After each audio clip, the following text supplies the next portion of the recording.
Are you ready then? Yeah.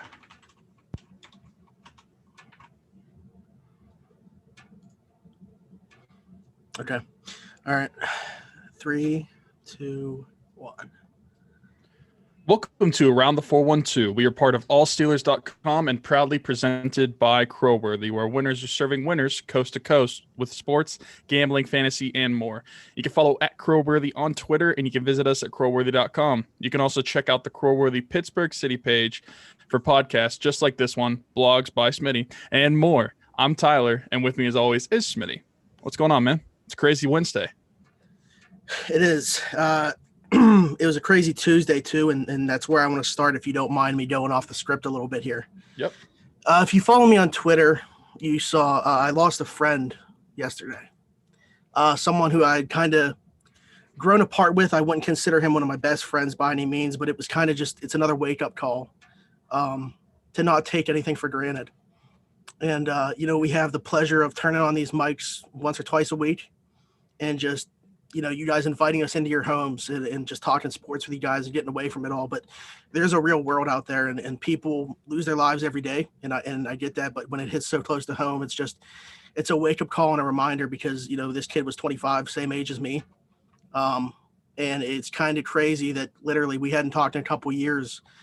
And a couple of weeks ago, he just reached out to me randomly on Instagram one day. It was just like, hey, man, I've seen everything you guys are doing with the podcast. It's awesome. And we just started talking about that for a little bit. And it's almost like we were meant to have that last conversation. And I'm so thankful that we did because, again, we would have gone a couple weeks without ever having spoken to each other had we not had that final conversation. So, but yeah, I just wanted to start off this show by giving another reminder because I don't know if people need it again. But with everything that's happened in 2020 and here early in 2021, just, take every day and cherish it and appreciate it. And, we can't appreciate and tell you guys how much we appreciate you guys enough. So we're here for another episode, and I'm glad to be here. As well said. And I'm sorry for your loss. I know. Thank you. I know many people knew him. Actually, Anthony worked with his brother and knew him as well. So, okay. Yeah, there's a lot of connections there. But sorry for everybody that was involved with that. Yeah, I had a lot of people DM me yesterday that were like, hey, they just knew who Chris was. They didn't know that he passed away. They didn't know that I knew him. And they just were like, hey, I've worked out with Chris before.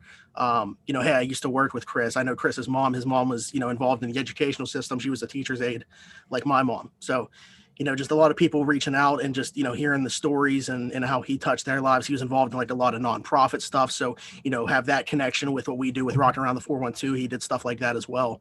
He just recently moved back to Pittsburgh.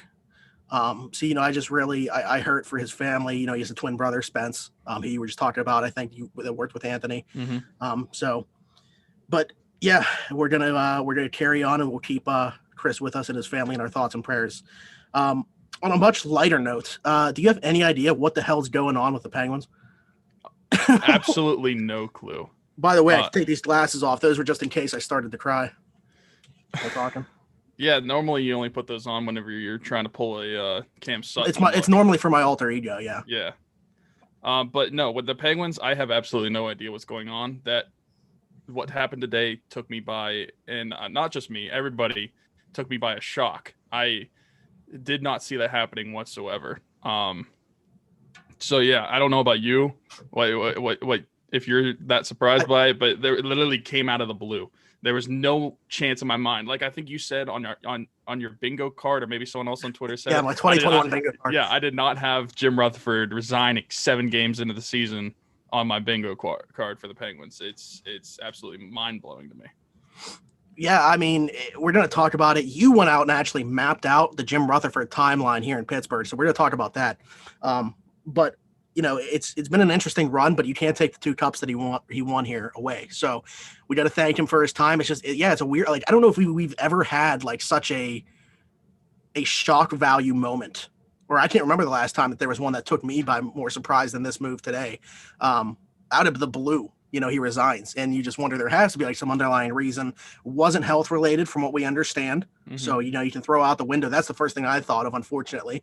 But throw that out the window. And the thing is too, he's open to another opportunity should it present itself, and he feels like it's the right one. So like, he's not officially retiring.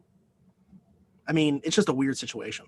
Yeah, and I don't know where Anthony got this information, but my friend Anthony in our group chat today he said hashtag insider Sahanic. He heard that Jim Rutherford had conflict between the Penguins ownership, which is why he resigned and didn't retire. Mark And Madden said this. oh, did he? Uh, Did it have to do with the Carmanos being let go I, by the Penguins? I don't know the specifics of it. I just saw Jeff, who's been on the show before talking Penguins and stuff like that. Mm-hmm. He tweeted out something about Mark Madden saying that that's what it was in relation Okay. to. Well, yeah, he said that he was upset that they fired the Carmanos and the relationship had not been that great since this past offseason. Okay. But it just seems like even if that was the case, why wouldn't he do it before the season or after this season? Like 7 games into the season seems like very odd timing to me. Yeah, you know what? There's a ton of theories out there. We gotta stop there because we're gonna dive more into it. But I know. Well, first off, we got to do an ad read. Second of all, we have a little bit one thing to talk about with the Pittsburgh Pirates, as it seems every like week. that's every week. There's time. just one thing to talk about, so we might as well talk about that stuff first, and then we're gonna jump into this and go in depth with it. Like I said, you mapped out an entire timeline of Jim Rutherford's time here, so that's gonna take some time. So we got to get through this stuff first. First off, 2021, we are just kicking it off. 2020 itself sucked. 2021 also not off to a great start, by the way, but there's a light at the end of the tunnel. So new year, new balls with our sponsors at Manscaped, helping over 2 million men all over the world right now get rid of the hair in the unwanted areas. That's right. They offer precision engineered tools for your family jewels. They're the best in the business. If you let yourself go in 2020, which I can definitely relate to, Manscaped is here for you to reboot and stay clean and shaved in 2021. I have all the products. Tyler has all the products. As I mentioned, I just recently got the ear and nose hair trimmer, which off to a good start so far. No nicks or anything like that. No blood coming in those areas as well. But I'm so sad that, before even turning 26, I'm already using a product like that, but it is what it is. I wish that hair would just help me, in this area. Just move up north a little bit. But they're here to give you a fresh start in 2021 with their Perfect Package 3.0. Comes with the Lawnmower 3.0. Of course, also the Crop Preserver and the Crop Reviver, which we talk about on every single episode. The 3rd generation trimmer even has a light to give you that glow that you need in 2021. 2020 was awful, so make sure your boys are refreshed and ready for new beginnings in 2021. You can get all these great products and more when you go to manscaped.com and use code 412 at checkout. That'll get you 20% off plus free shipping. Again, that'll get you 20% off plus free shipping. Use the code 412 at checkout at manscaped.com. Your balls will thank you. You can thank us. As I do every show, here's the Crop Preserver and the Crop Reviver, the ball deodorant and ball toner. Use them daily. They sit on my nightstand. Everything else is in the bathroom, so I can't go show that. But all the products are amazing. Yeah, no doc disrespect on here. Okay, let's go. Let's not go there. Okay, so we talked about it. Jameson Taillon moved from the Pirates. It was kind of a move that some people would say that they were expecting. Other people were like, they're not going to trade him right now. We don't know what the value is. Might as well wait and see what's going on at the deadline. This guy that didn't pitch last year, or actually the last 2 years, 2018 was the last full year that he had. Pitched pretty well in that season, by the way. But anyway, yeah, Jameson Taillon, a guy that were we there for his debut? Was I with you at his debut? Yeah. Okay, I thought so. But just such a great ambassador for the organization and the city itself. Really bought into Pittsburgh. Great guy. What do you think about the move though itself? Because I am surprised with the return that they got for a guy that's coming off a second Tommy John surgery. I'm pleased with the move for sure. And Jameson Taillon is one of the guys. Now, I would say on the Pirates, there's probably only 2 untouchables for me. And that's Ke'Bryan Hayes and to this point, Mitch Keller. I would listen on everybody else that's on the roster. So the fact that he got traded doesn't surprise me. The timing of it maybe does. Not knowing how much value he actually had, like you said, coming off that second Tommy John surgery. But I'm actually very pleased with the return that they got, and just not even just going off the Taillon trade, but in the past week and a half, the Pirates have traded 2 pitchers and they've gotten 9 prospects in those 2 trades, which is a pleasant sight to see compared to some of the trades that we've made over the year. And it just goes to show that they are in this for the long haul. They're not trying to win now mode, stay in the middle. They are literally rebuilding from the bottom down up to the top, and they're scraping it all down. And I like the trade a lot. They picked their direction, and it was the right call. I mean, there was no way with the foundation that they had that it would have made sense to try to compete with that. It made much more sense for them to tear it down, like we are seeing them do, and try to build it back up to have that 3 to 5 year window, whatever it might be. And this is the right call. I think I'm glad to see that they picked this direction and what they're doing. It's not going to be pretty, in 2021, probably not 2022 either.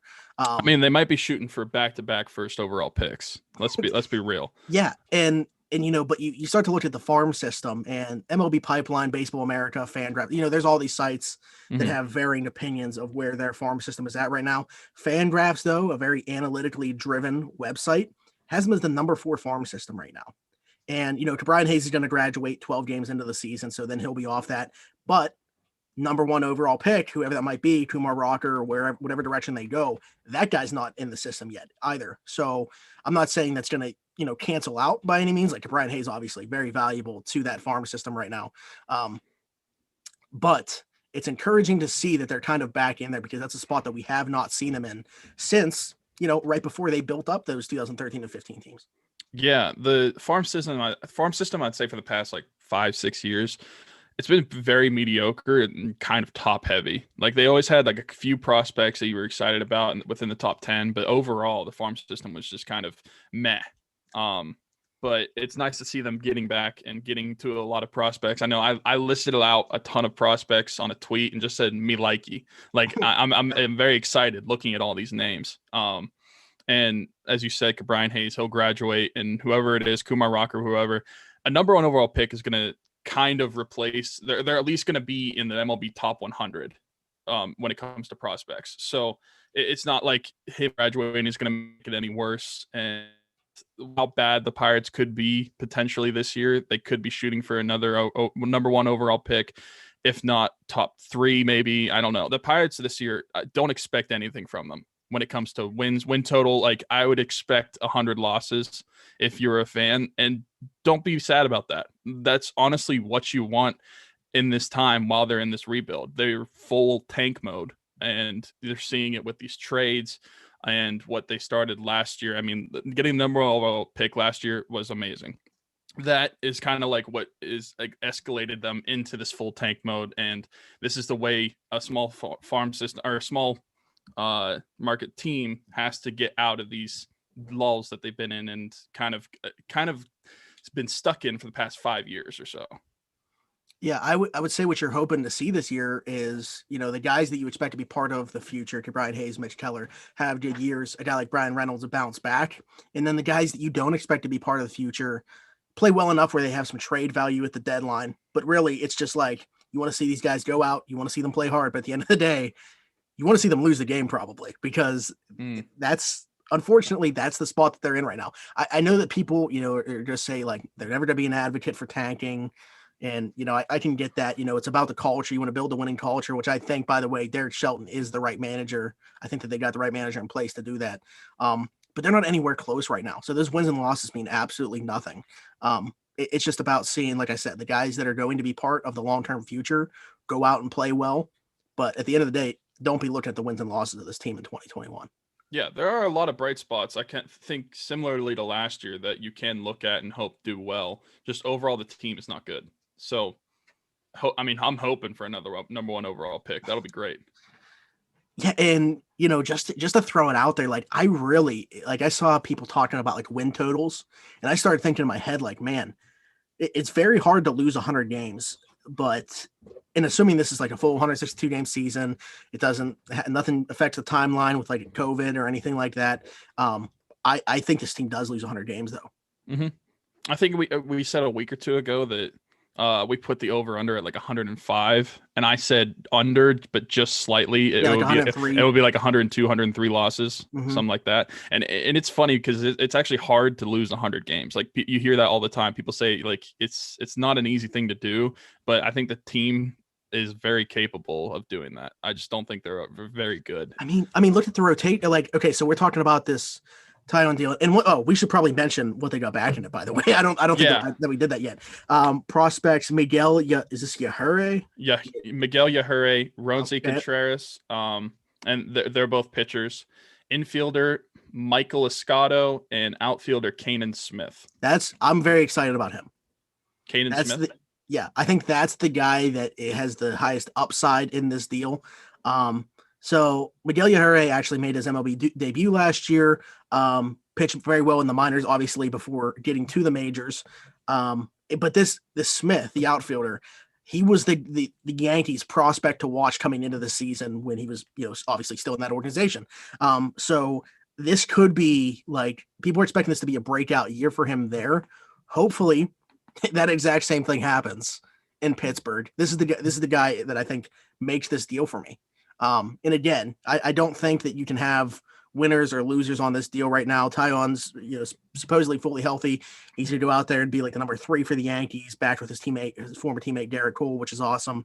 So the Yankees are reaping the benefit of that right now. The Pirates, we're not going to know what we got quite yet from a guy like that. Hopefully Miguel Yajure is, part of the major league roster, being that he made his debut last year and where our pitching staff's at. We just keep trading pitchers. He very well could be part of the now and the future. But again, I think Smith is the guy that makes or breaks this deal for the Pirates. So 2 questions for you while we're still talking about Pirates. The first one is, who's the next guy traded? Do you think they will trade someone before the season starts? Do you think they're done? I still think, yeah. I think you could see a couple more moves. I think Adam Frazier's still, on the block, and with the A's losing both Marcus Semien and who was the other infielder? Tommy La Stella, who they brought in last year, traded for. They lost both those guys, and I think that they, Adam Frazier kind of fits exactly what they're looking for because they lost those guys. So I think that even when those guys were there, people were linking the A's to Adam Frazier. So I think that if the A's are going to come calling on Adam Frazier and they can link up for a deal there. The other guys could be Chad Cole that I would throw out there, another pitcher. It was just keep trading these pitchers, but they're the guys that hold the most value for the Pirates. We see 9 prospects, as you mentioned, coming back in those 2 deals. So I know that the Blue Jays were interested. I saw the Twins recently as well checking in.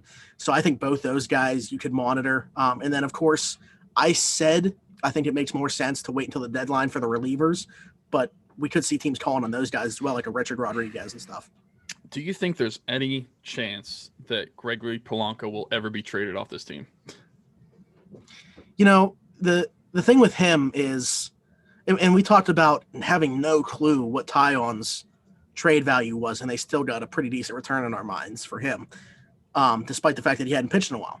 I don't know at all what type of trade value Gregory Polanco has to a team. I would say that he probably carries a little bit more trade value if you trade him to the AL. But I haven't heard a single rumor regarding him. So, yeah, I mean, I don't expect him to be traded before the season or maybe even during the season. I just don't know what the value on him is for any team. Looking at him the past few years, it's been a lot of injuries. He hasn't played a ton, and when he has played, he hasn't been great. Except before his injury, he was playing pretty well. Pretty solid 2018, yeah. Yeah, so it's a lot of up and down with Polanco. So I really don't know how to grade him. I will say too, even though he's not a bad player, would it almost be like mutually beneficial and also like just, if not mutually beneficial, doing him a favor to trade him and give him a fresh start. He's not young. He's 29 years old. I think he turns 30 during the season. He's not a prospect anymore. He's not a guy that we can continue to talk about what the ceiling is for him. Because he kind of is what he is. He's the player that he is at this point. But I wonder if, the Pirates should just do him a favor, and because it helps us to get these young guys out there and see what we have for a team that isn't expected to compete. And at the same time, no matter where he goes, it's going to give him a better chance to win than it does in Pittsburgh. Right. So I don't know. I mean, from that standpoint, I could see him, looking to move on. Yeah, I totally understand that. Okay, last thing that I have for baseball. So I've seen a couple people, not going to mention names, saying on Twitter, what happens if in a few years the Pirates are making all these trades now and they're getting these prospects, but what happens if the prospects don't really pan out like the way they hope to, or it takes too long and they don't really get where they're trying to go with the direction? What do you say to those kind of people if these prospects don't pan out? And I'll just answer briefly my thoughts on it. That will suck if it happens, but if it does, I'm just happy that the Pirates are showing a certain direction and they're actually trying to rebuild this thing. if these prospects that they getting in these trades, they don't pan out like we expect, the Pirates aren't going to be back in contention in a few years like we're hoping they will be. So be it. I'm just happy they got out of this middle ground, wishy-washy. We're not going to be sellers. We're not going to be buyers. Going a direction. I would rather them take it to the ground and just strip it than to sit in the middle like they have been for the past 5 years. So that's honestly what I would say. I'm just happy they're trying. Yeah, that's at least they try to approach. I think all it would do, if that's the case, and when I say all that it would do, it would obviously it would hurt the organization a lot. But I mean, if you're still bad when those guys come up, all it does is prolong the timeline to get to that window, because if you're bad, you're still going to be picking the top picks like we're talking about them doing right now. And you're still trading off the guys that are good for prospects at that point. Whether it be some of these guys we're talking about now ended up flipping them in a couple years because they're good, but the team's still not. So all it does is prolong the timeline to your window of winning, which, I don't want to have happen. When we talk about this 2023, 2024, that's what we're looking at, is what we're circling right now and hoping that this team's able to compete. Should these guys that we are talking about, though, come up and that's still not the case, man, you and I might be in our 30s by the time that they're competing again. Yeah, I hope it's not that long. Although that is scarily close to think about. That's only 4 years from me, because I turned 26 next month, so it's coming up pretty quick. Yeah. Also, Stubbs tweeted at me and said the chat is broke on our YouTube. We're not seeing any chat, I guess. Is he sure it's broke, or is no one just saying anything? Well, I'm assuming he tried and nothing's showing up. But I just typed "yo" in there, and it worked. Oh, well, I don't know. It's at least working for the creator. Yeah, just keep trying and we'll see. But now we can move on from Pirates. We only had like one thing, although it was a little longer than we probably thought it was going to be. But I feel like every single week until the spring training actually starts, it's probably only going to be like one little thing to talk about each week for Pirates. All right, so let's move on and talk about the Penguins. Obviously, the one big headline we'll save for last. But we've played 7 games now. The team's 4-3. They keep taking it down to the wire with these games. All their wins coming in overtime, and they also went to overtime and lost with like 10 seconds left just last night to a very good Boston Bruins team, by the way, even though they still are missing David Pastrnak. Rask is ridiculous this year so far. And that's a very good team. So I'm not disappointed. I liked what I saw that second half of that game. But once again, we're sitting here talking about even more injuries, and I have no idea what the defense is going to look like tomorrow night. I don't either. And they signed Yannick Weber. Yeah, to a deal. I mean, it's a two-way deal. I mean, obviously when they're healthy, he's not going to be in the lineup, and he's also a right-handed shot, so that's why it's kind of an odd move. But yeah, and GMJR's way of going out, I guess. So the only looking at it, the only thing that I can think of is that maybe Kevin Zussman comes in and plays on that bottom pairing, because he's a left-handed shot defenseman. You literally have Dumoulin, Pedersen, Ricola, and they're all out. So, and Marino, who was playing on his offside, he got hurt yesterday as well. And I don't think it's the same type of situation with Dumoulin. I think Marino could potentially be playing tomorrow, whereas I think we can rule out Dumoulin from playing tomorrow. But it's just, it's another wrinkle. Is Marino going to be in the lineup tomorrow? I mean, yeah, who knows? But I don't really know what you do with your defensive pairings with the structure that they have. Because have Sid play defense. I guess that's true. He's good enough that he probably can, but you're taking away the defensive partner for Chris Letang, and then you have to just figure out who's playing on which side, because you're not going to have enough players to fill out the sides, because you have Letang, Dumoulin, CC Marino, and Ruedel, Pio Joseph. I'm not going to try to say his first name. All right. Works. So I would assume that you would keep all of this the same, except maybe you put Pio Joseph up with Letang, and then you bring in Kevin Zussman and play him with Chad Ruedel. I wouldn't touch Marino CC if that's the case. If that's what they do personnel wise. Yeah, I think you want as few moving pieces as possible.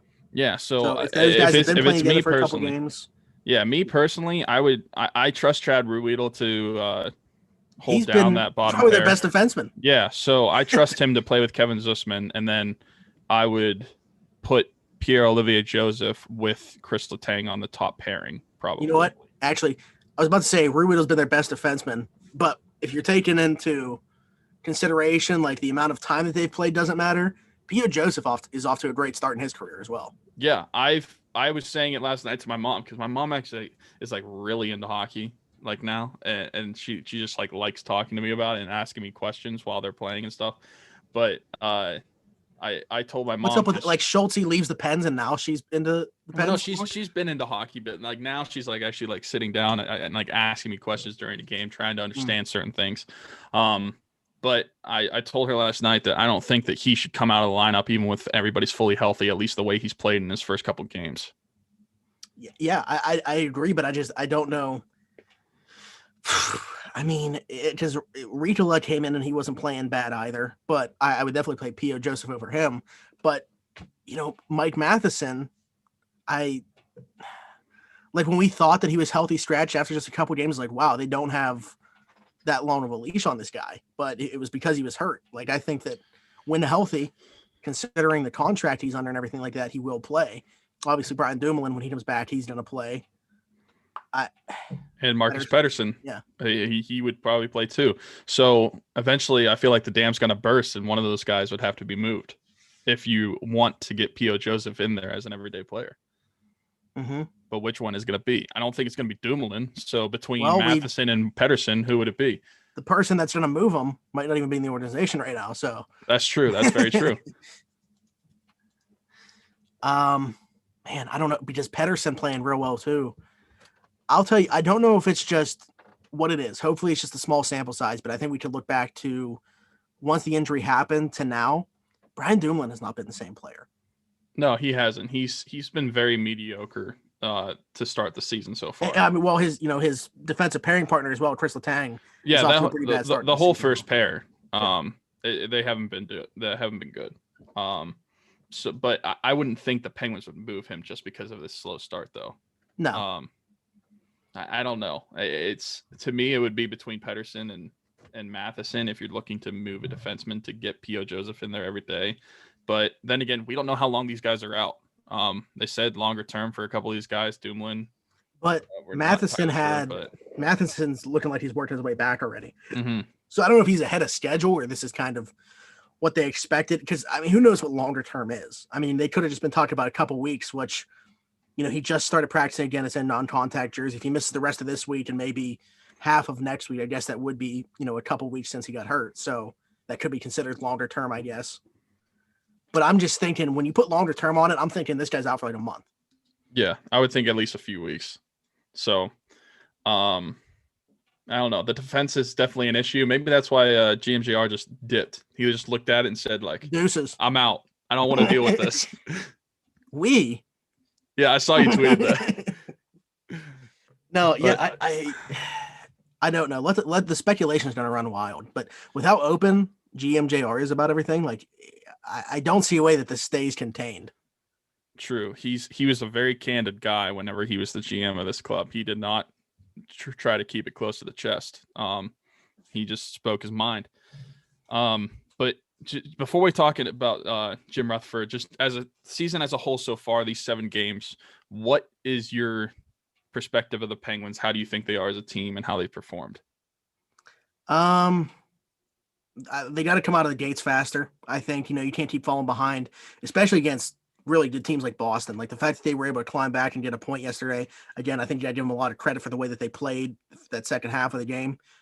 They took control of that game halfway through the second period, and they were the better team from that point on. But, like, why does that have to happen at seemingly, like, every game for the Penguins, for them to start playing? So I think they got to find a way to just have that for 60 minutes, whatever it is deep inside them. I don't know if it's desperation. I don't know what it is, but they need to carry that with them from start to finish. And hopefully, we see it as immediately as tomorrow night. But I would say that you need better from the blue line, but the problem is right now they're not healthy, so it's going to be kind of hard to judge the performance for what we see for at least the foreseeable future from those guys. Because hopefully the 4 or 5 of the guys might not be playing come playoff time, assuming health. So, and then Mark Jankowski got off to a great start, and he's been really bad. I feel like since we talked about the great start that he got off to, so I think that too we need more from the bottom six, but it's kind of what we expected when we started it out. At the same time, I'm talking about the bottom six, but like where's Evgeny Malkin been? 5-on-5. It was nice to see. He was a little bit of a presence, I feel like, yesterday. Not always good. Yesterday was his best game 5-on-5, even though he didn't score. Yeah, even though he didn't score, even though he had an opportunity to shoot the puck with nobody in front of him, but I still am wondering what's going on with him. I don't know. I'll never question a player's desire, motivation, or anything like that. I don't know what it is, but I'm hoping he snaps out of it quick, because especially with what we're talking about, the lack of depth at bottom six scoring, and with the defense being as depleted it is, like we need the Evgeny Malkin that we see go on these terror stretches to come out starting tomorrow night. Yeah, and it's funny, after the first week we were talking about that whole line with Zucker and Rust with him, and I think the other two have performed decently well these past few games, but Malkin has just been kind of in this lull still. Yeah, Brian Rust gave 12 shots the other night, and then played really well again yesterday. Could have scored a goal. We had a breakaway. Zucker got his first on that weird scramble in front of the net where like Rask hurt himself doing it, whatever he did. You see Kapanen get his first goal last night too. But yeah, I don't know. So this is kind of off subject. We weren't planning on talking about this, but with the way things are right now, where would you go with the lines? Like, who do you put on Malkin's line right now to try to jumpstart him? Well, seeing as they played kind of, I would say overall better in this past game, at least 5-on-5, at least Malkin did, I would still stick with that line at least through this next game.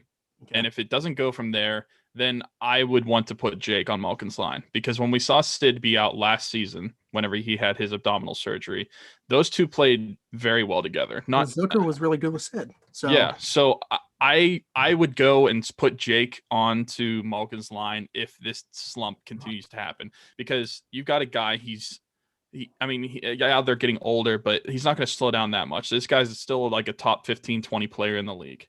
So the start that he's having, unacceptable. I don't know how long it takes him to get out of it. I don't know what it is going to take to get him out of it. I don't know if it's his line mates, something within himself, or maybe he just has this good game and then all of a sudden it's just like a avalanche. It keeps going down from there. But I think if it doesn't happen after this game, I would put Jake on his line. Is that going to happen? Probably not, but that is what I would do. Because I've seen those guys. I would see those. I've seen those guys play together, and they played very well together. So, that's what I would do. And I'm not going to even entertain the thought of trading Malkin right now. Like anybody saying that's ridiculous. Players have gone through slumps. Multiple players. I'm sure there's been times whenever Sid's gone through slumps, Mew went through slumps. Like you didn't think about trading those guys. I wouldn't think about trading Malkin right now. What would be funny about that, should they do that, is the entire offseason, once they got Kapanen, it was Kapanen and Gensel with Sid, Zucker and Russ with Malkin.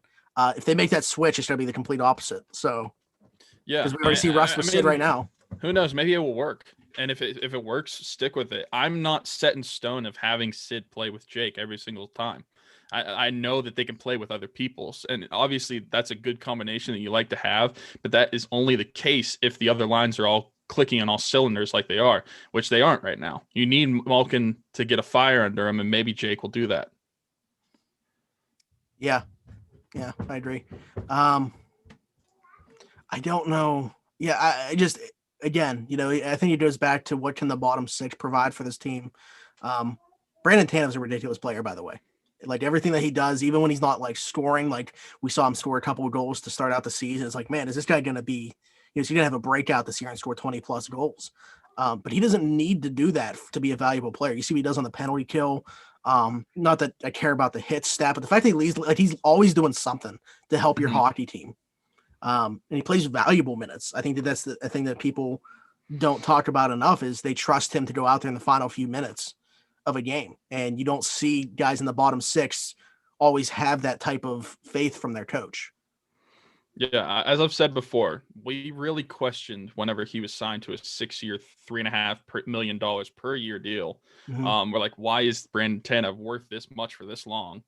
But the way that he's been playing last year and into this year, it's made me forget about his contract when I watch him play, which is a good thing. I have no problem with the contract that he's on if he keeps playing like this the entire time. Yeah, and also it looks like Zach Aston Reese might be an option to be put back into the lineup. I don't know if it's going to be tomorrow, but he practiced in full today, no restrictions, didn't have the no contact jersey or anything. So it's going to be interesting to see what happens with him because I thought that Drew O'Connor looked pretty good yesterday, but we also know how they feel about that Zach Aston Reese Bluger Tanev line. Yeah. But I mean, maybe the way Tanev's been playing with McCann and Jankowski, do you think they consider just leaving him up there with them, even if Zach Aston Reese does come back into the lineup? Haven't they kind of shifted off that already? Have they? Bluger was playing with McCann and Tanev. Oh yeah. That's what I meant. That's what I meant. Oh, okay. Yeah, I didn't mean Jankowski. I meant Bluger. I forgot that they moved him up to the third line. Yeah. Because Jankowski played with O'Connor and Sevier. So right, but the way he's been playing with McCann specifically, because we've been with him the whole time. But then Bluger, do you think they would shift back to what they were doing last season or stick with what they're doing now? I don't know, because then once again, you're leaving McCann as like the odd guy out in all this that you feel like has that little bit of scoring touch, can be a guy that scores 20 goals, even though he had a ridiculously long slump of bad luck. Great start to last season, and then just went like bone dry for 30 plus games. But if you're talking about wanting to put those guys back together, Tanev, Aston Reese, and Bluger, you're leaving him with Jankowski and like Sevier. I mean, he's not going to score anything. He's going to be, the shutdown unit essentially, along with that Bluger, Tanev, and Aston Reese line. Like those two lines are going to be asked to just shut teams down defensively and probably provide nothing offensively. Yeah, I mean, that's a shame for McCann because he does have some scoring touch to him, but there's really nowhere on the top six he's going to play. And you're not going to move anybody on the top six down either. Well, we did see it for one game. Like Zucker randomly playing that game on the third line. McCann went up on the second. I wasn't really a fan of that, to be honest. I don't know why they did it. Keep Zucker with Sid or Malkin. I don't really care which one. Just pick one. Don't put him with anybody else. I don't know. Yeah, I don't know what the logic was there. I don't know if it was like supposed to be like a wake up call or what it was, but it was maybe they were just trying to get Malkin to play better. I don't know. They just like looked around the locker room and be like, okay, maybe it's your turn. You go play with him. Maybe that's it. I don't know. I have no idea. No idea. But yeah, that Tanev contract, that's one of many that we saw GM JR give out in his time with the Penguins. So you put together a timeline of every move that he's had. Every significant move. Since what? So every significant move since he was hired. Gotcha. So I didn't continue there. I mean, there were little things like re-signing a player for 1 year or something like that. Right, yeah. I didn't do all that. I didn't include the draft picks or anything like that. I didn't feel like that. But every significant signing or trade that Jim Rutherford has done since June 6, 2014, I mapped it out. So we could start. He was hired on June 6, 2014, and he wasted no time getting into a big trade whenever he traded James Neal to Nashville for Patrick Hornquist and Nick Spalling, and that was on June 27, 2014. Now, that's a very questionable trade to start your Penguins GM career. 40-goal scorer, James Neal. He's a 40-goal scorer. He just came off a season. He scored 61 points in 59 games, I believe. So it was over a point a game the previous season. You trade him away for a guy who was under a point a game in Patrick Hornquist and Nick Spalling, who wasn't much of anything. But it ended up working out pretty well. Patrick Hornquist had a great deal of success in Pittsburgh, including those 2 Stanley Cup runs. So I think Jim knew what he was doing when he made that trade. Now, fast forward to January 1st, 2015, his next big trade I would consider. He traded away Robert Klinkhammer, and a 2015 first-round pick for Oh David God, Perron. yeah. Yeah. Which I actually really liked that deal when it happened. So did I. I was But sitting in my I can't friend's say living anything room. because Yeah, I was sitting in my friend's living room when they made the trade. I was like, okay, this seems like a good one. I could like this.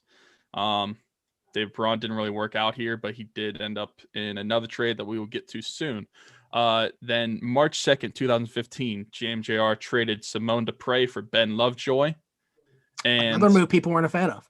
yeah, and then March 2nd, 2015, he traded Robert Portuzzo for a 2016 seventh round pick for Ian Cole. I And that don't think anybody really thought much of that one. It was just kind of like a lateral move. right. And all of this is kind of like a preamble for these cup runs that we're getting into. So even though these weren't big moves necessarily at the time, these guys were on Stanley Cup winning teams, so that's why they're included. And this is why I included this signing. Tom Kuhnhackl signed a 1-year deal June 24th, 2015. And on the surface, it didn't look like a big deal, but he was on those Stanley Cup winning teams, so that's why I included it. And then we get the big one. July 1st, 2015, the Penguins traded Kasperi Kapanen, Scott Harrington, Nick Spalling, and a 2016 first and third round picks to Toronto for Phil Kessel, Tyler Biggs, Tim Erickson, and a 2016 second round pick. What a trade that shaped the fortunes of the franchise. And it goes back to, that first trade that you mentioned, Nick Spalling coming from Nashville. He ends up being a piece in a much greater deal. Yeah, that was the trade that really shaped the direction that the Penguins were going to be going over the next few seasons, and really changed their fortunes, because the Penguins, until that point, were kind of in a lull since the 2009 Stanley Cup. They've been to the playoffs every year, but they only went deep in them once, and Ray Shero and Dan Bylsma could kind of put them in a hole that was tough to get out of, and this was kind of the biggest piece of getting them out of that hole. Yeah. And we're still feeling the effects post Kessel on that power play. Because he was the piece for that power play to work, carry the puck up. He was kind of like the quarterback, which you typically see, like that phrase. The first time I heard it, at least, I know it's been a phrase for a lot longer, but like the guy I think of is Sergei Gonchar being the quarterback of the power play for so long. And then post Sergei Gonchar, we were missing that. And then we finally get Phil Kessel in this deal, and the power play was so good while Phil Kessel was here. Now post Kessel, we're still looking for a way to get it back to that level. Yeah, and that's what I was going to say is Phil Kessel. Phil Kessel, whenever he was traded here, everybody expected, like, oh, we just got a 40-goal story. He's going to play with Sid or Malkin. He's going to score 40 goals. But I feel like so many people underrated him for how much of a playmaker he was, and that translated into that power play. He was a very good passer on that power play specifically, which, like you said, they're missing right now, and the power play is trash. Which is, okay, like, Todd Reirden comes back to the organization. It's supposed to help Chris Letang, who we feel like we had seen his play dip, since the injury. Was okay in 2018 regular season, but was, a big reason why they lost that playoff series to Washington. Wasn't very good. Not great in 2019. Not great in 2020. Not great to start this season. But like Todd Reirden, when he came over, he was supposed to help Chris Letang find his game again and fix the power play. I mean, I know we're only 7 games in, but the return on investment there has not been what we were expecting. For sure. I hope they can figure it out. We are only 7 games into the season, but we are also over 10% into the season so far, because it's a shortened season, so they don't have as much time to figure it out. Hopefully sooner than later. Okay. On the same day as that Phil Kessel trade, another signing happened. They signed Connor Sherry to a 2-year contract. That was significant because he was on both the cup runs. So then fast forward to July 28th, 2015, he traded Brandon Sutter and a 2016 third-round pick for Nick Bonino, Adam Clendenning, and a 2016 second-round pick. Your ego. Yes. Yeah. No, Sutter was like the big piece of that deal. But, I mean, he's still in Vancouver. He's an okay player. I actually really liked him here. But, I mean, what a deal that ends up being for the Penguins. And again, we talked about how we're still feeling the effects of Kessel. We're still looking for like a legit third-line center to this day that we haven't had since Nick Bonino. Yeah. Nick Bjugstad was supposed to be that guy. That obviously didn't work out, and here we are. Yeah, and I'm noticing a trend over like we think of these players in such of the such great players they were for these Stanley Cup runs, and we think of the playoff moments that they had. Oh my God. But when you look at the surface of like trading for Ben Lovejoy, Ian Cole, Nick Bonino, signing Connor Sherry, I mean, excluding the Phil Kessel trade, none of these seemed like such big moves that were going to change your franchise, but it ended up happening. I almost said a name that like was supposed to be the third line center as well that you might bring up, so I'm glad that I didn't say it. Okay, because he might be in another deal. Maybe. We'll see. There's a lot of them. I will say that. Okay. So on the same day, July 28th, 2015, we signed Eric Fair. Again, not a big deal, but only reason he's mentioned, he won a Stanley Cup here. And August 6th, 2015, we signed Dad, Matt Cullen, to a 1-year deal. Now, he was re-signed a couple times with the Penguins. I'm not going to mention all of them, but that was the first time he was signed, so that's why I'm saying it now. On December 12th, 2015, the Penguins fired Mike Johnston, and they hired Mike Sullivan as head coach. That was a great day in Penguins history. I don't know if the Penguins, not only were they not properly coached, but maybe the players just didn't feel like playing for that coach. Mike Johnston's style never fit the way the Penguins were supposed to play. He was a very defensive, stay-at-home mindset whenever the Penguins were clearly suited for offense. And it was just very frustrating to watch. Here's Sidney Crosby, Phil Kessel, and Evgeny Malkin. Let's play defensive hockey. Yeah, it's just Let's didn't play work. a trap. And Mike Sullivan literally came in and just flipped that on a dime and just writ a new script. Okay, traded Rob Scuderi for Trevor Daley on December 14th, 2015. This happened during a game, and the fact that he could trade Rob Scuderi in 2015 for Trevor Daley. This isn't like 2009 Rob Scuderi that won the Stanley Cup back then. That's remarkable. That's arguably the best trade of that entire era of trades for those cup runs. Traded David Perron and Adam Clendenning for Carl Hagelin, January 16th, 2016. So they got Adam Clendenning in the Bonino trade and David Perron in the trade the year prior. And they ended up getting Carl Hagelin, who is a big part of that HBK line.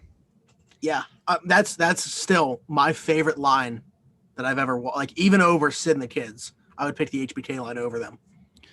That 2016 Stanley Cup run, they were probably like the most dominant third line that I've ever seen in hockey. I didn't even consider them a third line. Yeah. Well, yeah. It was, but the funny thing is they were a third line, and they were just so dominant. I mean, they had what combined each of them like 20 something points between all of them. It was I don't crazy. even know. Yeah, and what I was gonna say is like, I think I might have mentioned this, but I didn't use. Hagelin didn't come to mind for some reason last week when I was talking about Brandon Tanev, but like I could. There's some parallels there, I think, in their games. And more so than just the speed. Yeah, like I could see, because Hagelin, we don't really, he doesn't come to mind like immediately when you think about these cup winning teams. But without him, maybe those cups don't happen. He was a key piece to those cup runs, and I feel like Brandon Tanev is, like I said last week, going to be a guy that is crucial if this team this year is going to make a playoff run, and he will be the type of player that we talk about as an unsung hero, should it happen. Yeah, I mean, I think he is a big role on this team, so I could definitely see how that would happen. And I'm just looking at the point totals for that playoffs. So the top 5 point scorers on the Penguins that year, or the Penguins playoffs that year, were Kessel, Crosby, Malkin, and then Bonino and Hagelin. So Kessel led the team and he had 22 points. Mm-hmm. Bonino had 18 and Hagelin had 16 in the playoffs. And that was your third line. They basically single-handedly won the Stanley Cup that year. Hagelin had 16 in that playoff run. I don't know if he's had 16 in the regular season since. Probably not. Honestly, that's what's probably what got him traded. Not scoring like that since, which we'll get to. But they traded a 2016 third-round pick for Justin Schultz at the trade deadline. Yeah, and what a trade that ended up being for a few years. More so, yeah. I mean, good obviously in 2016, but like 2017 is where it paid its dividends. Obviously missing Chris Letang that year. So yeah, and then that was the last transaction before the Penguins won the 2016 Stanley Cup. And then after that, in the summer, they re-signed Schultz and they re-signed Cullen. Murray was given a 3-year extension on October 21st, 2016. They traded a 2017 second-round pick and Danny Cristo for Ron Hainsey on February 23rd, 2017. So if you look, like, the gap is October 21st, they gave Murray an extension, and they hadn't really signed anybody significant to the team since they re-signed Schultz and Cullen that summer. And then February 23rd, which I'm assuming was around the trade deadline, the week before the trade deadline, the teams didn't really change much between the two cup teams, which is crazy to look at the rosters. There's almost they were able to pretty much just run it back. Parallel. Yeah. Which definitely helped. I think the trade deadline was March 1st. They traded a 2018 4th round pick for Mark Streit. Played a little bit in the playoffs, but then while they were playing, he didn't play in 2017, but they signed Zach Aston Reese on March 14th, 2017. And then the Penguins won this 2017 Stanley Cup. First and only team to go back-to-back in the salary cap era, and that is because of Jim Rutherford's building of this team. You could see with all these moves he really put together, and they fit perfectly. On the surface, all these signings, they look weird by themselves, but when they put them together and you actually saw them play the game, they were amazing together. And then we started to get a little weird after the 2017 Stanley Cup. And we traded Oscar Sundqvist and a 2017 first-round pick for Ryan Reeves and a 2017 second-round pick on June 23rd, 2017. So right before the draft that year. Now, that was the first of a few questionable moves, but what was your thoughts on the Ryan Reeves trade when it happened? I wasn't a fan of it by any means. I know that, back end of the first round, those picks don't have much value. You could say it's essentially a second round pick or whatever, and they got a second round pick back. But even just player for player, I would have rather have had Sundqvist on the roster. They felt like they were missing an element in Ryan Reeves that they didn't have on the roster. But again, they were just it was the first move in a series of moves where they were getting away from the identity that won them those Stanley Cups. They were getting away from that speed element, being able to roll 4 lines and bringing in a physical presence because they felt like they needed somebody to protect the guys on their roster, which, again, a guy that plays 5 or 6 minutes a night and isn't on the ice the same time as Sidney Crosby isn't going to be able to protect Sidney Crosby. It stopped nobody from doing whatever they wanted against these guys. Like, his presence on this team did not make a difference in the way people play against the Penguins. So I agree. I was not a fan of the trade either. But it happened, and it's part of GMJR's history. But we're only getting started. There's a lot to go from here. Then that summer on July 1st, 2017, they signed Casey DeSmith, Greg McKaig, Antti Niemi, Matt Hunwick, and they gave Justin Schultz the 3-year contract that he had been well earned in that 2017 playoffs. Antti Niemi was a Penguin for a couple months before he got traded to Montreal. Is that where we traded? I think we traded him to Montreal for a 5th round pick. Yeah, I think he ended up playing against us. Yeah, he did. Yeah. And played really well, of course. I think he beat us. But yeah. And then on July 25th of the same year, they signed Brian Dumoulin to a 6-year deal. And then on July 30th, a few days later, they signed Connor Sherry to a 3-year deal. And then into the season, they traded Derek Pouliot, thank goodness, for Andre Padon and 2018 4th round pick. Derek Pouliot is a guy that had so much hype around him, and he just never panned out in the NHL in Pittsburgh. And really in his career, he hasn't been that great of a defenseman, at least to the level that everybody thought he was going to be. Yeah, I mean, so he wasn't a GM-JR pick. He was drafted by Ray Shero, and Ray Shero was obsessed with drafting defensemen. I don't know if he ever took a forward in the draft, but just stockpiling these picks, and he was a guy with a lot of promise. Obviously, same draft year as Olli Maatta, but Maatta's the one that played right away. Derek Pouliot came in the pick that we got in that joint stall trade, which also brought us Brian Dumoulin, so it was a win regardless of what else came out of it. But Derek Pouliot, was supposed to be, the heir apparent to Chris Letang. He was supposed to be what we're seeing John Marino become right now, and it didn't happen. And it's very sad. Actually, it was funny because you mentioned like Bones' ego when I was Nick Bonino's ego. That page started out as Lord Ricky's ego, so that was supposed to be Lord Ricky was supposed to be the prophet. What could have been? I just want to look up Derek Pouliot's stats real quick while we're talking about him. He went to the AHL last year for a while. That's cool. Vancouver? Yeah. He had 58 games played in the AHL last year. He wasn't in the NHL last year except for 2 games. He had 39 points in 58 games in the AHL, but again, that's not the NHL. NHL, 12 points in 62 games the year before that, 22 points in 71 games. So, I guess that's not terrible. He's kind of like that, like in baseball, they'll always say like a guy's like a quad A guy. They're too good to play in AAA, but not good enough to play in the majors. And that's kind of where they're pulling. That's kind of how Tyler Glasnow was viewed when he was in Pittsburgh. Yeah. At least the style that the Pirates pitching staff was, or I guess the pitching coach was having them pitch, not really the staff. They were not well suited for that. The numbers in AAA were crazy, and then he got to the majors and it didn't replicate. So I guess that's kind of similar. But moving on with GMJR's timeline, we're about halfway through his tenure so far. Traded Derek Pouliot. Okay, we just went through that. Traded Scott Wilson and a 2018 third-round pick for Riley Shane on October 22nd, 2017. Not bad. I liked Riley Shane, but I also liked Scott Wilson when he was here. So I know they need the center more than the winger. True. Again, looking for that third-line center. Because I didn't mention Bonino left in free agency after the 2017 Cup. So they traded a 2019 fourth-round pick for Jamie Oleksiak on December 20th, 2017. Who I really liked, by the way. I liked him a lot as well. Then ended up just making a lateral move, trading him back to Dallas for that same. Yeah, in about a year in this timeline, you'll see this. You'll see the trade.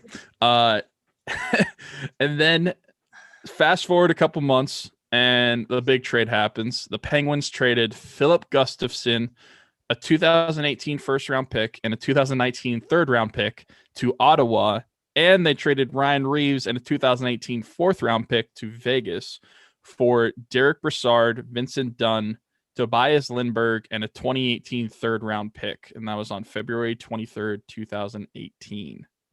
What a trade that ended up being. We thought that was it. That was the third-line center.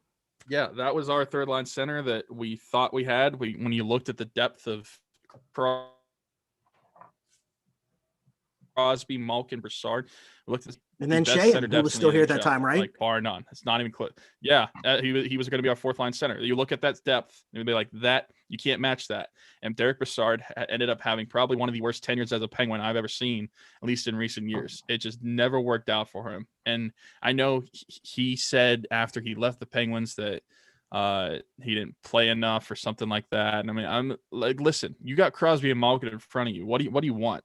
Like, you're definitely not going to play more than those guys, or even close to as much as those guys. So, because you're not them. Now, I don't know if anything could have worked out when he was here, but that was just a terrible trade altogether.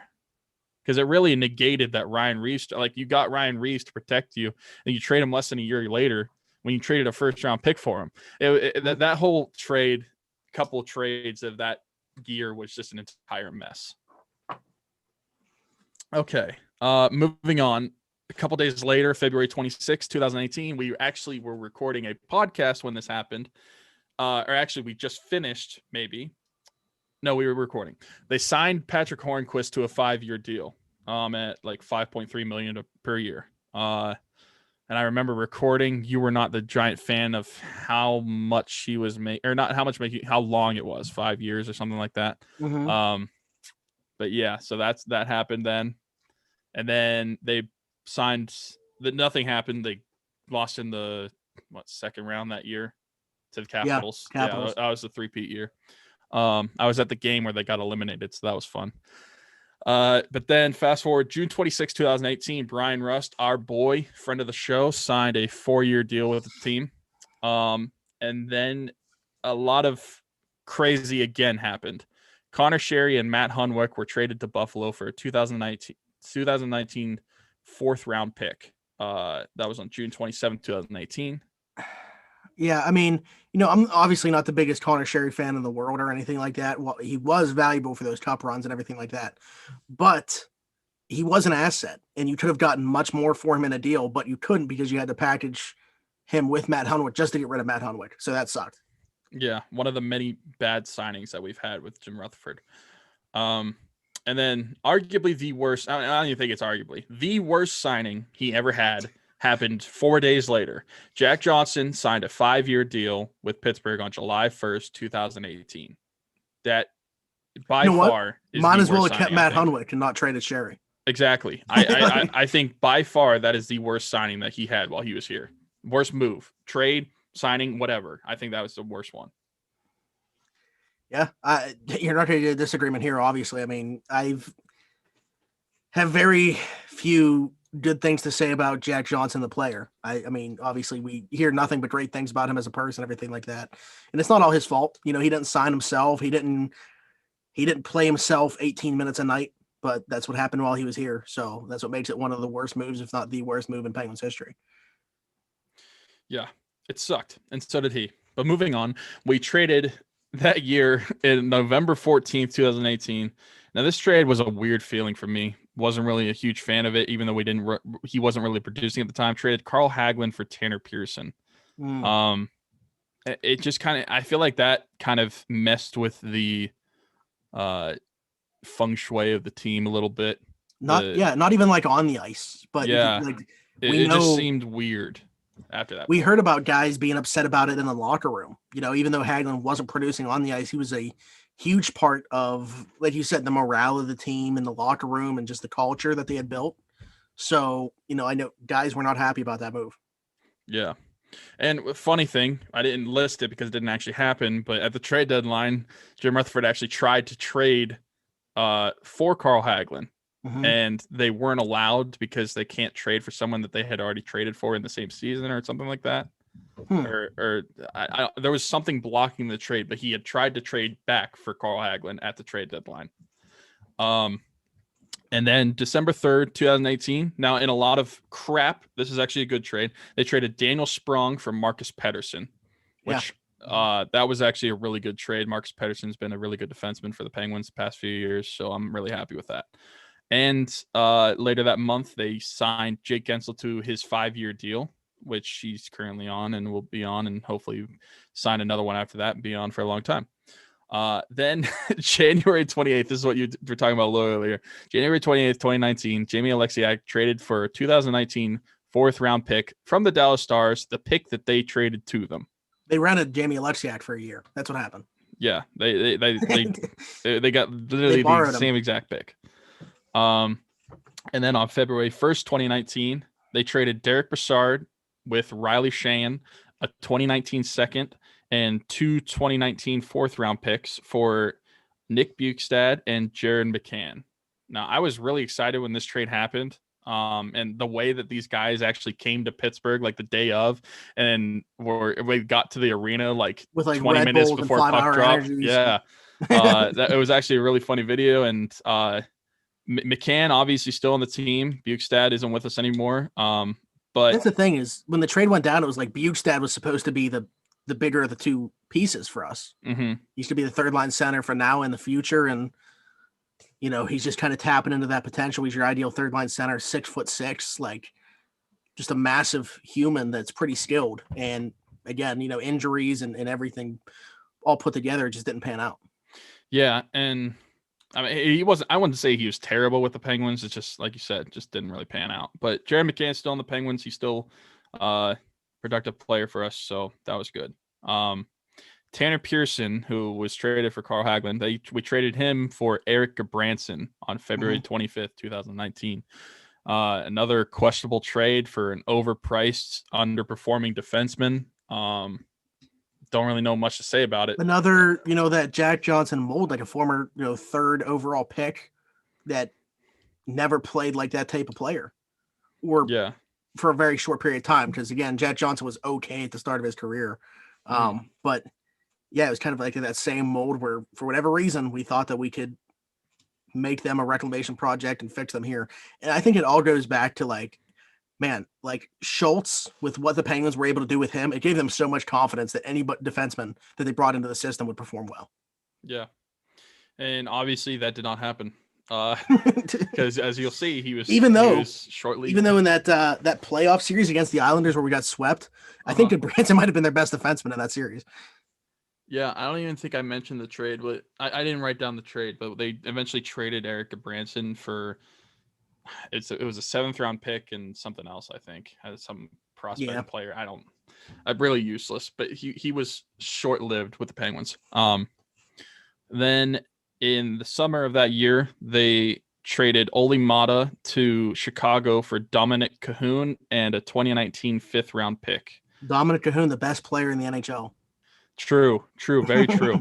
But the really big trade of that year was the Penguins traded Phil Kessel, Dane Burks, and a 2021 4th round pick to Arizona for Alex Galchenyuk and P.O. Joseph. And that happened on June 29th, 2019. Obviously, Galchenyuk never panned out here. Phil, for as much as the fans loved him, he was really, honestly, after Sid, you could argue he was a fan favorite. And it was just kind of time to go, I feel like, at least from a perspective of looking at it and looking at the way you felt between the team and where the GM felt it. It was kind of like it was time for him to go from GM JR's perspective. I still would have liked to have him on the team. I still would. Maybe he would play better than he is in Arizona if he was still on the Penguins. Maybe the power play would be a lot better if he was here. Who knows? There's a lot of question marks. But obviously, Galchenyuk didn't play well here. And that's another guy that, kind of like Brassard, we had a lot of expectations for him coming into the season and just didn't really pan out. But we did get P.O. Joseph, who is currently on the team. He's played a couple games so far. He's looking well. So hopefully that will be the bright spot of this trade. And then, Galchenyuk's going to come up again in a later deal. So wouldn't have this guy if we didn't get Galchenyuk in that deal. Very true. And so a couple days later, they signed Brandon Tanev on July 1st to a 6-year deal. And as I mentioned earlier in the show, whenever they signed that deal, I was questioning, well, not even just how much, because $3.5 million for like a bottom 6 player. I was thinking like, okay, man, I could deal with that. It's only for a couple years, but like 6-year deal for a bottom 6 guy, like what are they thinking? But this guy's been really good. He brings a lot to this team that a lot of players don't have, and he's wired the entire time he's playing. You notice him every single time he's on the ice, and I'm really happy with this deal so far. Now, on July 26th of the same year, they traded a 2021 6th round pick for John Marino. What a great trade that has ended up being so far, and hopefully will be for the foreseeable future, because a 6th round pick for John Marino, I mean, come on. And later that year, January 28th, or actually the following year, there wasn't really happening much in the fall of that year in 2019. January 28th, 2020, we signed Marcus Pettersson to a 5-year deal. And then a couple weeks later, we traded Alex Galchenyuk, Kalen Addison, and a conditional 1st round pick, which ended up being we kept the 2020 pick, and we gave Minnesota the 2021 pick for Jason Zucker on February 10th, 2020. Now, there's a lot of question whether that was too much to give up for Zucker. Why would we give up Addison, giving up another 1st round pick? I'm still happy with the trade so far. It is not like this guy was a rental. You had the rest of that season and 3 years after that. So he's on the first of the 3 years where you still have him for. And he's a guy that he can play well with Sid or Malkin. So I'm in love with this trade, honestly, since day one. Yeah, Galchenyuk stunk here. Kalen Addison's a midget, and that 1st round pick's whatever. So true, very true. Who cares about 1st round picks? And then a couple weeks later, traded Dominic Cahoon for Evan Rodriguez and Connor Sherry to Buffalo. So Connor Sherry comes back. Evan Rodriguez comes here. It was interesting to see Connor Sherry back in a Penguin uniform. It wasn't terrible, but I don't think it provided what they were hoping for. And they maybe playing back with Sid. They were trying to get Sid and the kids back again. It just didn't really happen. But then also on that day, that was the trade deadline, they traded a 2021 third round pick for Patrick Marleau, which was a very questionable trade. I mean, I guess he added something. What that is, I don't know what it is, but he added veteran leadership. Yeah, I mean, I think you could argue if it wasn't for them trying to win him a Stanley, like he wasn't one of their best options. He should not have even been in the lineup No, if they were playing their best lineup. no. Was Evan Rodriguez in the lineup? Because I think we said multiple times on the show we'd rather have him playing than Patrick Marleau. Yeah, Sam Lafferty. Yeah, same thing.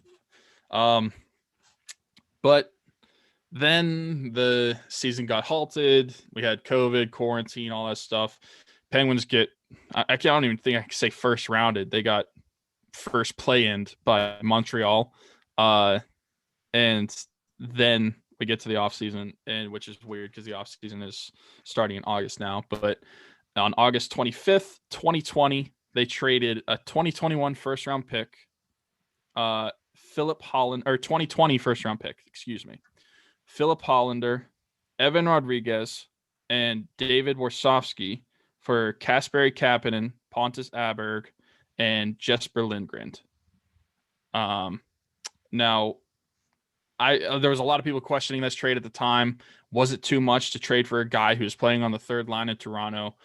Just from the few games that he's already played with the Penguins, I'm happy with this trade. And honestly, you could wipe out the Evan Rodriguez part of that deal because he's back with the Penguins. He was released in Toronto, and the Penguins just picked him up on a one-year deal. So really, you only gave up a first-round pick, Philip Hollander, and David Warsofsky. I'm happy with the trade. Kasperi Kapanen's provided a spark on the wing that they've needed. He's really good with speed. He can puck handle, good vision. I've liked what I've seen from him so far, and continue to. Hopefully, it continues from here. Not to cut you off, what is Sarge talking about? Does anyone know what happened with SeatGeek? No idea. And then on September 11th, 2020, they traded Nick Bjugstad for a 2021 seventh round pick to Minnesota. That was basically just a cap dump, obviously. Mm-hmm. Then the big one of this past fall was on September 24th, 2020. They traded Patrick Hornquist for Michael Matheson and Colton Sevier. Obviously, both those guys are playing. Well, Michael Matheson's hurt, but they were supposed to be both in alignment. Colton Sevier is still playing. But Patrick Hornquist, that's a guy that he was actually Jim Rutherford's very first trade. And he had a great Penguins career, a lot of big moments in the playoffs, a lot of memorable moments. Obviously, it felt like if there was anybody that was going to be traded, he was one of them, if not the first one. But a lot of people weren't a fan of this deal. What were your thoughts of this deal when it happened? So I thought we were talking about like it being kind of the reason that we thought the Penguins needed to trade somebody like Hornquist was to take some money off the Bucs, but that didn't happen in this deal.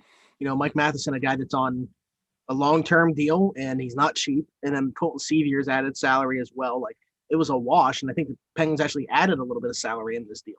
So it really didn't make sense to me. If you were to trade Hornquist, I would have gone the route of either, you know, draft pick return, prospect return, something like that. But you know, no, to answer your question, I was not a fan of this deal to begin with. I understand trading Patrick Hornquist, but getting the return that they did, it wouldn't have been the route that I would have wanted them to go. Yeah, I agree with you. I wasn't a huge fan of the deal, and it's you know what? Like it was. What I'll say is, it was a very Neil Huntington type deal. Oh, okay. As opposed to a Ben Sherrington deal. That's very true. Because he got NHL players with, you know, that are kind of like bottom level, you know, a bottom pairing defenseman and a bottom six forward, as opposed to, you know, prospects or draft picks with like that boom or bust potential.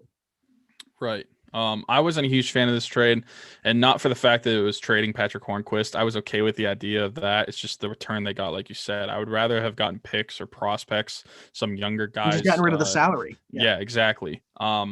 Now, it's not to say that I don't have faith that Michael Matheson can turn around his game than he was in Florida, but obviously he's hurt right now, so we can't find out. But it's just not what I would have done in a potential Hornquist trade. But stick with us, folks. There's only a few more transactions, and then GMJR is out of here. On October 3rd, 2020, He gave Jari a 3-year deal, which was kind of the writing on the wall for another move that's going to happen pretty soon. On a couple and 2 days later, probably my arguably first favorite thing he's ever done, but definitely top 5, if not top 3. Jack Johnson was bought out on October 5th, 2020. And whenever I think about that, I think of the shock that I had and the pleasant surprise that I had whenever I saw the update on my phone, because I never thought that was going to happen. I didn't think a buyout was an option. Yeah, was it did we have Jeff on here shortly before that? And I think that we really thought that that wouldn't happen. And Yeah, I would say, I mean, I wasn't as shocked about that as I am about this news now, but true. still, Very, yeah, very true. something that was unexpected. Yeah. But yeah, he was bought out. That was great. And then 2 days after that, so I mean, this whole week gave Jari a contract. Jack Johnson bought out, and then October 7th, 2020, the Penguins traded Matt Murray for Jonathan Gruden and a 2020 second round pick. Like I said, giving the Jari the 3-year deal, they kind of chose their goalie, chose the future. It was the writing on the wall. Everybody knew they were going to have to pick one of them. It was just kind of another Fleury Murray situation all over again. And Jari was the guy. And I wish nothing but the best for Matt Murray. He won us 2 Stanley Cups. He was just He's never in a the terrible same spot right now. Yeah, he was just never the same. I don't know what it was, but something during that 2018 or 2017-18 year, something happened to him, and he just was never the same goaltender that we saw in those cup runs. And granted, I mean, I think you go back and say the defense, wasn't as good during those years either. That's true. But, for a guy that's looking to bounce back in Matt Murray, I don't think there was a worse landing spot than Ottawa. And we're seeing that play out this year, the early parts of this year. Yeah. I still wish, I mean, he got paid, so I'm happy for him, but wish him nothing but the best. And then in the fall, they signed Evan Rodriguez again back from Toronto, so we basically washed out that part of the trade. Mark Jankowski and Cody Ceci, among a few others, but those are the only real names that they're actually playing on the roster. And then the last transaction I guess not the last, but the last significant transaction that GMJR had as GM of the Penguins was the signing John Marino to a 6-year deal on January 3rd, 2021.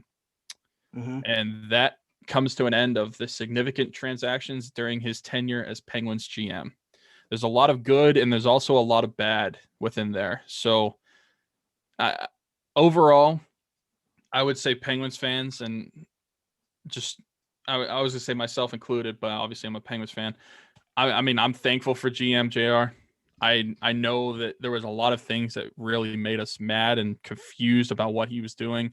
But honestly, without him, we would not have those 2 Stanley Cups. He built those rosters. Like I said before, when you look at those moves by themselves, they don't really seem like they're going to be significant, but that helped build back-to-back Stanley Cup winning teams. So just a big thank you to him. I wish him nothing but the best moving forward, and hope whatever's going on with him, why he left, whatever. So I hope it works out for him. Yeah, I think, as we sit here and we go through, and you literally just spent that time looking up, his Penguins resume, every significant move that he made with the Pittsburgh Penguins. The thing that we're not going to have to look up is the Stanley Cups that we won with them. Those are going to be in our minds and our memories forever. So, those moves, they are what they are, but at the end of the day, those banners will hang forever at PPG Paints Arena or whatever they end up renaming it years down the line. So, nothing but respect and gratitude for what GM JR was able to do here. And, whatever he moves on to do, I don't know if he will, still work in hockey in some aspect after the season. His contract was up at the end of this year. And that's, part of, there's some speculation out there. There's a ton of theories as to why now is he resigning, but whatever the case may be, just wish him the best and thank him for what he helped bring to Pittsburgh, because as you said, without him, I mean, it doesn't happen. So, yeah, I mean, one memory I have of Jim Rutherford is after the 2016 Stanley Cup. He was talking to Penguins fans, and he said, "Let's do this again next year," or something like that. And they ended up actually doing it. Which, I mean, I will say for Jim Rutherford, as many dumb trades as I feel like he made and questionable signings and all that, he got the Penguins out of a drought of playoff underperformance that Ray Shero and Dan Boswell were not going to do. He was able to build the roster, get the right coach. Well, the second time, first coach, not so much. But he did hire Mike Sullivan to coach AHL. They took over, but he was able to get the right pieces in the right time, in the right places, and at the right time, and all just worked out, all clicked, and Penguins fans just got to be thankful for that. What I always said about him was I think he's a very good GM when you're, in your window to win Stanley Cups, and the Penguins were. That's what they were trying to do, and they cashed in on that. And we don't know where they are right now. They're kind of in a weird transitional spot. Still feel like their windows, as long as you have Sidney Crosby or Danny Malkin, your window's open. But they're in a weird transitional period. But I also always said about him, I wouldn't want him as the GM of a rebuilding team. We saw what happened in Carolina and how things went south there fast, and how they're still, working to get back out of the situation that he left them in before he came here. So I think that hopefully, the Penguins and him are parting ways at a time where it hasn't completely crippled the franchise, and I don't think it has. But yeah, again, the two cups that we won here, those will always have those. So at the end of the day, regardless of what moves he made that you loved and what moves he made that what moves he made that you hated, they led to 2 Stanley Cups. So, yep. Thanks, Jim. I don't know if we should get into. I think we could probably just wrap it up there. I don't know if we want to get into theories and speculation because, again, with it being Jim, I mean, we're probably going to find out sooner rather than later what the real story is there anyway. Yeah, I'm fine with leaving it there. End on a good note, thanking him for the cups. I don't really feel like getting into it. I mean, again, it may never come out. Who knows? But that's between the organization and him. It is what it is, and I'm sure in the next few weeks on a Penguin episode we'll be talking about who the new hire is. So yeah. But other than that, I gotta give a big shout out to, of course, one of our sponsors, Keats Barbershop, which is an old-fashioned barbershop. It's located at 180 Brighton Avenue in Rochester, PA. He's open 11 to 7, Tuesday through Friday, and 10 to 4 on Saturday. Every Tuesday, he does $5 off for military personnel, first responders, and nurses. Big shout out to Back to the Bird, hosted by Cody Coleman, who Keats Barbershop. Christian was just on that show, so you can go and check that out when it does come out. I don't think he put the full show out yet. I just saw a clip of it today, which, Cody with his teasers, he has to put out a couple clips until I think it comes out on Friday, the full show. He'll put out a clip today. He'll put out a clip tomorrow probably, and then he'll put out the show Friday or something like that. So, and then we talked a lot about the NHL today, so you guys might as well head to benchclears.com and get your tank style NHL jersey. So it's like an NBA jersey essentially, but your NHL team on it. And you can get 20% off your order when you use the code Crowworthy, just one word, CROWWORTHY. Again, NHL jerseys in NBA form. Sarge said your mustache looks good. So. Oh, really? Yeah. Yeah, well, I know that people weren't a fan of the beard, so I'm happy to know that my mustache looks good, at least. It was just too long, man. That was it. I'm excited for whatever our next show is going to be whenever we do it, because it's going to be Senior Bowl related, which is going on this week. Seeing all the people that are down there and stuff, seeing all the clips, I'm so sad that we're not. That was literally, I'm not just saying this, one of my favorite weeks that I've partaken in, just being down in Alabama for a week, getting away from this area for a week and everything that was going on, constantly doing something. We were either just hanging out at the house with having Jake and Nate come over as well, or we were at the practice, or we were at a bar. We were going to different restaurants like that Dreamland barbecue that was unbelievable, or going to that mall that we went to. And I don't think anybody actually. Oh wait, you guys ended up buying those things, didn't you? I did. Here, you want me to grab real quick? Go get it. I forgot that you guys bought those. Yeah, I don't remember actually. Was it Alabama or LSU? LSU. Okay. LSU jacket. Yeah, I can't remember if they were Alabama or LSU. Yeah, that was a good time. I couldn't hear a word you just said because my headphones went on. No. I was saying I couldn't remember if it was Alabama or LSU. Yeah, no, I bought an LSU thing. I believe Nate also bought an LSU jacket, and then someone I thought bought an Alabama thing. Maybe not. But yeah, that whole week was fun. A lot of good friends, met new people, just the whole vibe down there, being around players, coaches, all that sort of stuff. It was just a really cool scene, especially if you're a football fan. Yeah, I'm hoping we'll be there next year. But for this year, so we'll be And looking at stuff virtually. But this would be a cool week to be there too, because we have 3 pick guys there: Patrick Jones, Rashad Weaver, and Damar Hamlin. But like next year, maybe we see Kenny Pickett there. So thought there could have been the chance he was going to be there this year, but yeah, it ended up coming back. But yeah, so again, the next time we record, we'll be talking Senior Bowl stuff. The guys I just mentioned, we've been talking about trying to collaborate with them in some way, as well as Tyler Fornes, who covers the Vikings, and the Steelers play the Vikings this upcoming season. So when I say this upcoming, we're talking months and months away. Like this season hasn't even finished yet, but the next time the Steelers play, it'll be the season that they play the Vikings. They're going to Minnesota, so figured it was a good time to get him on as well. He's one of the guys, as you just mentioned, that we met in Alabama. Jake and Nate are guys that we met in Alabama, and look at the relationship that we have with those guys now. So literally the only one that actually I can't even say this is true. The only one that we didn't not know before we went to Alabama was Donnie, but that was actually the first time we did meet him in person. Mm-hmm. So and it was one of those things where like we met him in person for the first time, and it felt like we'd known him for a long time. Like first time that we had met in person, it's like with DiNardo. Like I've seen DiNardo like 3 or 4 times in my entire life, and I feel like I've known him my entire life.